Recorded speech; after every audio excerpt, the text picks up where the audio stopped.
અમદાવાદથી સમાચાર પ્રાપ્ત થઈ રહ્યા છે। અમદાવાદ મહિલા ક્રાઇમ બ્રાન્ચે કાર્યવાહી કરી અને નરોડામાંથી 16 વર્ષીય સગીરાને દેહ વેપારમાંથી મુક્ત કરાવી। ત્યાં પણ એક ગુમ થયેલાની એક નોંધ થયેલી છે।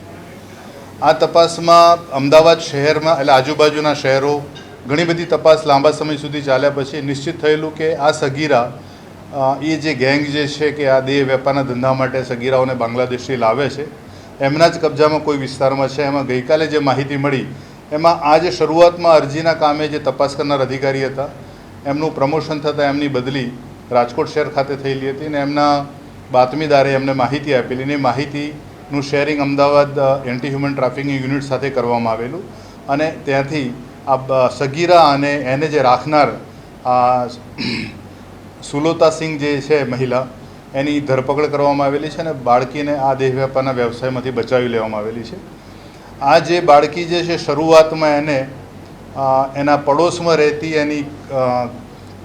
કાકાની દીકરી મુફતી કરીને છે જે બંને સારી રીતે એકબીજાના પરિચયમાં હતા અને જ્યાં નિજામ અને હસીના નામના બે વ્યક્તિઓ પાસે એટલે એક કપલ જે છે એના સંપર્કમાં લાવવામાં આવેલા, એને અવારનવાર ચોકલેટ આપી અને લલચાવવામાં આવેલી અને એક રાત્રે આ લોકો એને લઈને નીકળી ગયેલા અને જંગલના રસ્તેથી બાંગ્લાદેશથી કલકત્તા ખાતે લઈ આવેલા અને કલકત્તાથી પછી અમદાવાદમાં લઈને આવ્યા। અમદાવાદમાં શરૂઆતમાં એ ચાંદલોડિયા વિસ્તારમાં રહેતા હતા અને ત્યારબાદ હાલ જ્યાંથી અત્યારે બાળકીને બચાવી લેવામાં આવી છે એ વિસ્તાર છે હાઈફાઈ 4 રસ્તા નારોલ પાસેના, ત્યાં એ લોકો રહેતા હતા। આ જે બાળકી જે છે જ્યારે એને બાંગ્લાદેશથી અમદાવાદ ખાતે લઈ આવવામાં આવેલી ત્યારે એની ઉંમર 11 વર્ષની હતી, હાલ એ 13 વર્ષની છે અને આ જે મહિલા છે આરોપી સુલોતા સિંહ એના દીકરો જે છે સનાતન સિંહ એણે પણ એની સાથે અવારનવાર એના દુષ્કર્મ કરેલું છે અને એની અન્ય લોકો પાસે પણ દેહ વેપાર કરાવવાની માહિતી પ્રાથમિક પૂછપરછમાંથી મળેલી છે। હાલ નિજામ અને હસીના એ લોકો મળી આવેલા નથી, એની તપાસ હાલ ચાલુ છે